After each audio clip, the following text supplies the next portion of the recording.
রহমতুল্লাহি ওয়া বারাকাতুহু। আলহামদুলিল্লাহ, মাগরিবি নামাজের পর আমি আপনাদের মাঝে লাইভে এসেছি। একটি ইসলামিক সঙ্গীত পরিবেশন করব। তার আগে আমি কিছু কথা বলতে চাই। আপনারা নিশ্চয়ই সবাই জানেন, আল্লামা দেলাওয়ার হোসেন সাঈদী তিনি গোটা 50 বছর কোরআনে তাফসীর করে বেড়াচ্ছেন এবং জালেম স্বৈরাচার কারাগারে তিনি 13টি বছর জীবন কাটিয়েছিলেন। দুঃখজনক হলেও সত্য, তার বিভিন্ন নির্যাতন তার মাধ্যমে তারা চালাইছে। সাঈদী সাহেবকে তারা বিভিন্ন অন্যায়ভাবে মিথ্যা মামলা দিয়ে তাকে কারাগারে জীবন কাটিয়েছিল 13টি বছর। এমনকি তার ছেলে যখন মারা গিয়েছিল, রফিক বিন সাঈদী বড় ছেলে যখন মারা গিয়েছিল, তার জানাজাও শরীক হতে দেয়নি। এবং শেষ পর্যন্ত সাঈদী সাহেব যখন মারা গিয়েছিলেন, এমনকি পিরোজপুরের মাঠেও তার জানাজাও করতে দেয়নি। সারা দেশ বেশি, এমনও ঢাকা শহরে তার জানাজাও করতে দেয়নি। তার মাধ্যমে গাইবে জানাজা হয়েছিল। এই জন্য আপনারা যারা লাইভে যারা আমাকে দেখছেন, যারা সাঈদী সাহেবের যারা ভক্ত আছেন, সাঈদী সাহেবকে সবাই জনপ্রিয়, আর সবাই সাঈদী সাহেবকে ভালোবাসে। এই জন্য আমার সেই আপনাদের লাইভের মাঝে আমি সেই সাঈদী সাহেবের গজল পরিবেশন করব। যদি আপনাদের ভালো লেগে থাকে তাহলে লাইক, কমেন্ট, শেয়ার করবেন। চলো শুরু হয়ে যাক সেই গজলটি।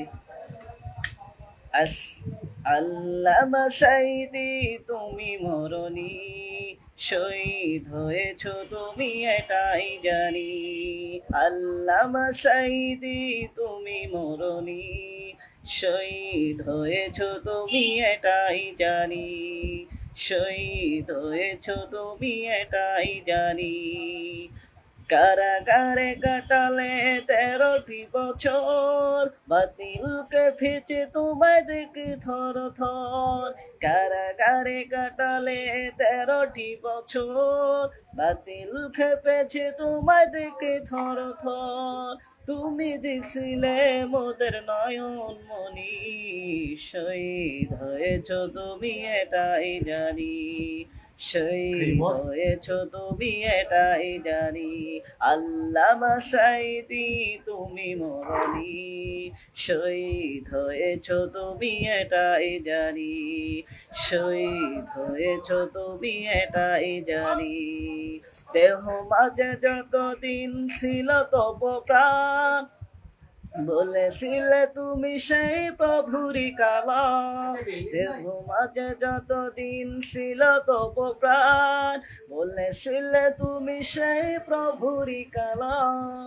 তাই তো তোমায় ভাবি প্রতিনিধি, শহীদ হয়েছ তুমি এটাই জানি। আল্লামা সাঈদী তুমি মরণি, শহীদ হয়েছ তুমি এটাই জানি। শহীদ হয়েছ তুমি এটাই জানি। দেখা তো হবে না আর এই জীবনে, দেখা হবে জান্নাতি ফুল বাগানে। দেখা তো হবে না আর এই জীবনে, দেখা হবে জান্নাতি ফুল বাগানে। এই আশায় কবুল করো আল্লাহ তুমি, শহীদ হয়েছ তুমি এটাই জানি। আল্লামা সাঈদী তুমি মরণি, শহীদ হয়েছ তুমি এটাই জানি। শহীদ হয়েছ তুমি এটাই জানি। আসসালামু আলাইকুম।